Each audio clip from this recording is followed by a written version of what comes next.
Hey guys, আসসালামু আলাইকুম, it's me Fatema Sinha Shashi and welcome to my another video. তো guys, এখন থেকে আমার এই ফেসবুক পেজে অনেক নতুন নতুন কিছু রান্নার আইটেম আসবে এবং ডেলি ব্লগও আসতে পারে।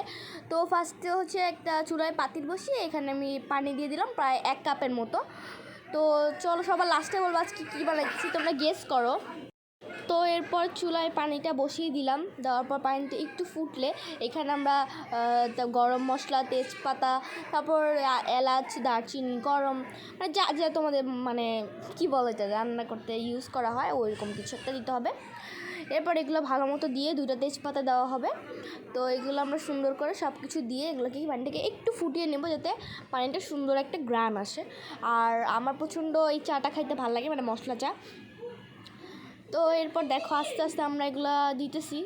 তো বিকালে একটু বৃষ্টি বৃষ্টি হয়েছিল, তার জন্য মন চাইলে একটু চা খাইতে, আমার গলাটাও আবার একটু সমস্যা হয়েছে।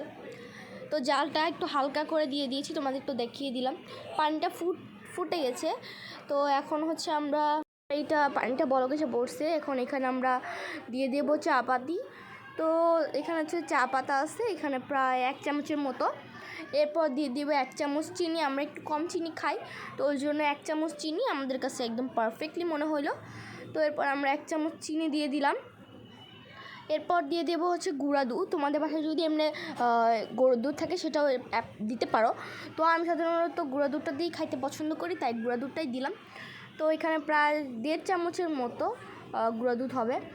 তো এগুলা ভালো মতো দিয়ে একটু মিক্স করে দিলাম। এরপর কিছুক্ষণের মতো একটু নাড়াচাড়া দিলে এইটা প্রায় ফুটে যাবে। একটু ফুটে গেলে এটা চুলা থেকে নামিয়ে ফেলবো। তো একটু ঢেকে দিলাম, 5-6 মিনিটের মতো একটু ফুটলো। আমার ভাইও একটু দেখতে চাইছিলো, ওকে একটু দেখায় দিলাম। এরপর চাটা ফুটে গেছে, এখন আমরা চাটা পরিবেশন করব। তো আমি চাটা পরিবেশন করতেছি, তো তোমরা দেখো এভাবে কিন্তু বাসায় চা করে খেতে পারো, অনেক মজা হয়। তো এই পর্যন্ত ছিল আজকে ভিডিওটা, আশা করি ভালো লাগছে। আমার ফলো করবা, পাশে থাকবা, ইনশাআল্লাহ আর নতুন নতুন কিছু ভিডিও দেবো। Bye bye.